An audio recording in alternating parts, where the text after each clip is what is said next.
मैले कपड़े, टूटी चप्पल और गर्द से अटा चेहरा। लाहौर की सड़कों पर नन्हे फूल स्कूल जाने की उम्र में मेहनत मजदूरी करने पर मजबूर हैं ताकि उनके घर वाले पेट भरकर खाना खा सकें।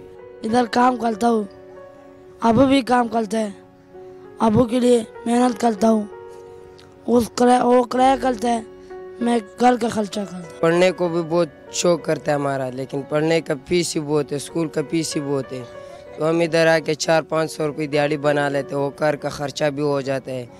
फलाही तंजीमों के अलावा चाइल्ड प्रोटेक्शन ब्यूरो ने भी शाहराहों पर काम करने वाले बेसहारा बच्चों का आसरा बनने के कई दावे किए, लेकिन सूरत हाल जूं की तू है।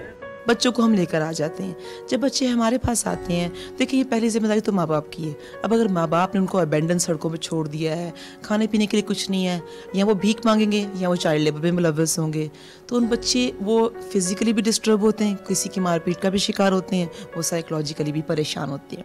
चाइल्ड लेबर पर पाबंदी है, लेकिन काम नहीं करेंगे तो खाएंगे कहां से? नन्हे बच्चों के इस सवाल पर इदारों की मुजरिमाना खामोशी है कि टूटने का नाम ही नहीं ले रही। कैमरामैन अदनान इकबाल के साथ उमैर राना, डॉन न्यूज़, लाहौर।